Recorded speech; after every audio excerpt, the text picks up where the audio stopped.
Today we're working in the shop. Got our new lift put in, so that's pretty nice. Working on the Chevette over here on blocks, getting ready to get the motor and tranny pulled out. Gonna be doing a big project on this thing. I'm not gonna fill you in on that quite yet. But I'm gonna get this thing all stripped down. My next task will be to remove the fuel tank so I can get room to work down here around the rear end and stuff, and get this thing all taken apart so we can put it back together, hopefully better. Got the gas tank out. It's a very goofy looking tank in a Chevette. Got a big hump on the top that sits on this big hump here. So now I'm going to pull the drive shaft bolts out, and then I'm going to reverse my blocks and block it up higher in the front and lower in the back so I can get under there, pull the tranny cross member out, and then we'll pretty much be ready to pull. I got to pull the water pump off and the radiator out, and it should be ready to go. Alright, got the water pump off, got the radiator out, got this motor mount bolts out. Now I'm going to get ready to take this one out, and then I'll be ready to move underneath the car and get the tranny cross member out. Alright, tranny cross member is obviously out, drive shaft's out, bunch of junk piled up back there. Letting the transmission drain out a little bit so we don't make a big mess in the new shop like somebody did earlier today. And get this thing out of here in just a moment. All in all, it takes about 35 to 40 minutes to pull the motor and tranny out of this thing from completely together. So we will bring you back whenever the motor is out. Okay, the motor is out. Lots of room in there for all sorts of activities. Transmission fluid everywhere. Ingenious spill containment device here, thought of by my father. This thing has been leaking fluid severely.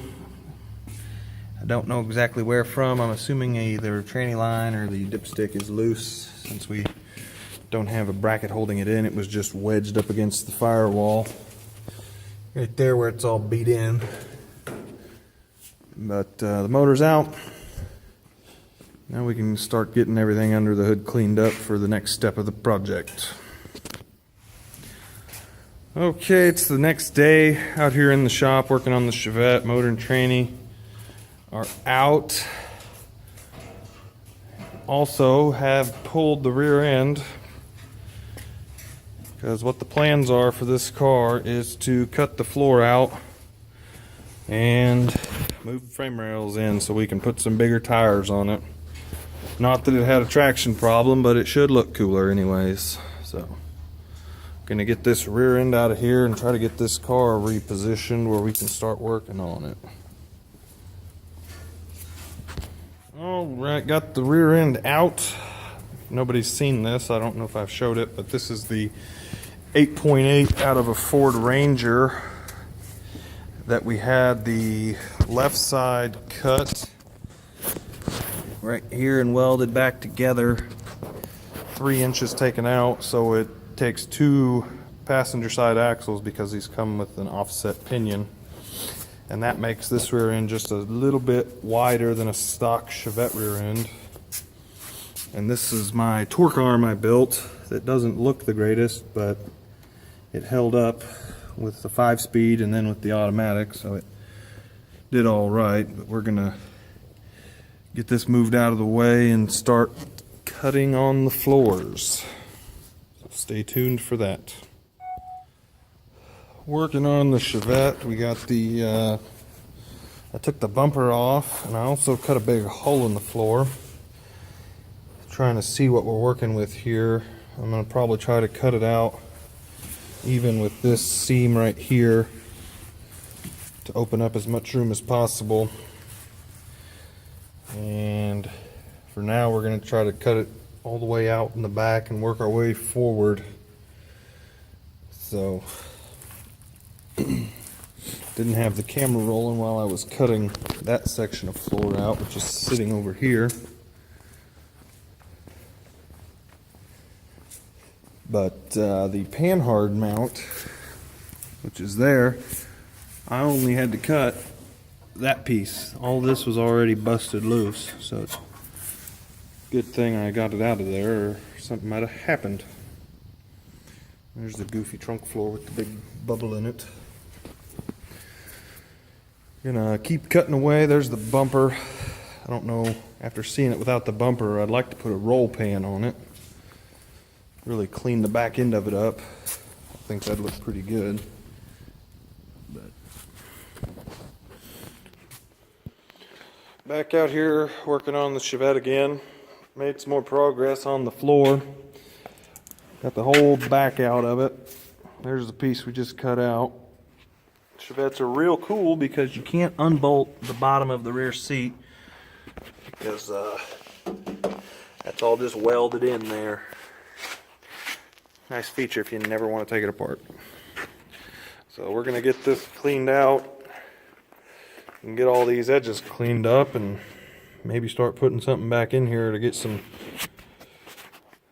structure back in the car because it's kind of wobbly. Inside the Chevette, got the floor cut out, got some more metal cut out over the wheel wells for the tires and wheels, which I'll show you in a second. Got it cut out on both sides.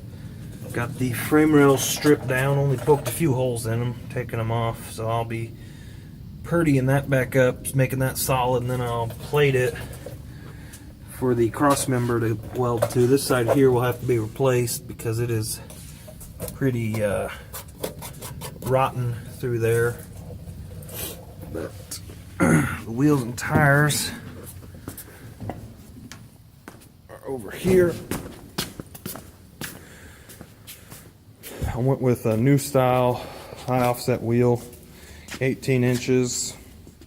Got a BFG G-Force TA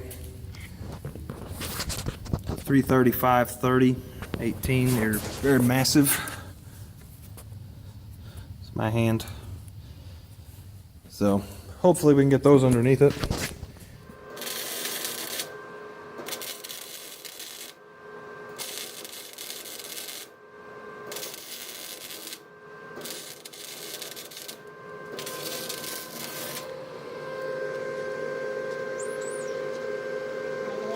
Yeah, take the license out there.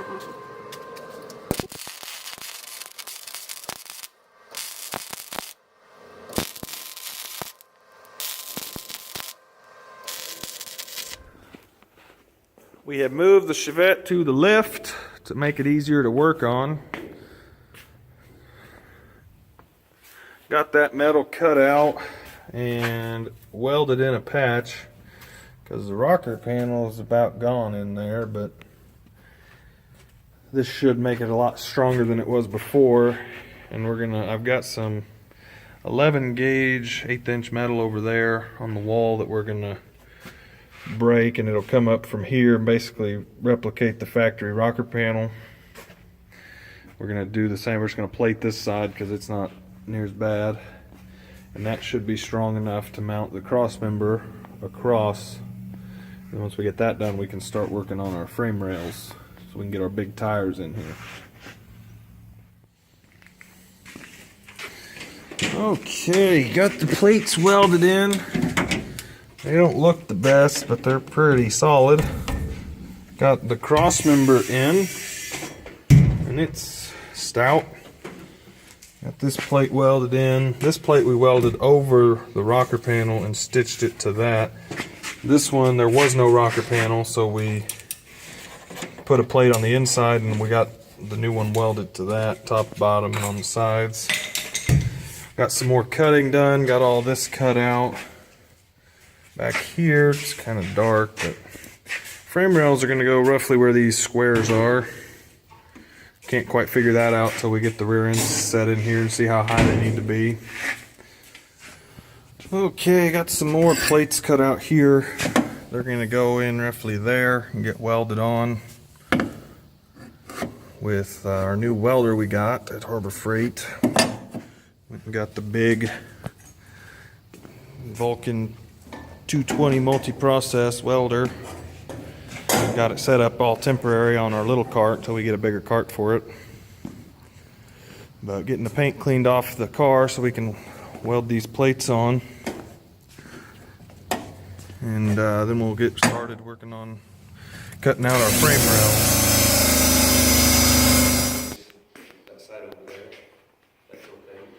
Yeah.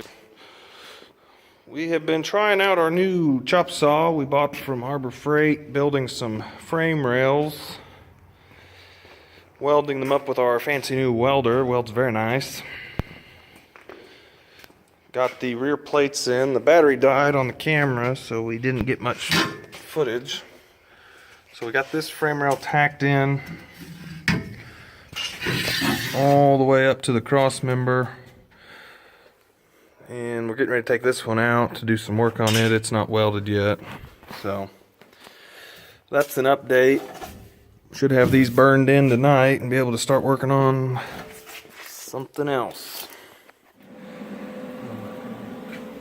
So we got the rails in. Now he's just welding them up here. Got a 2x4.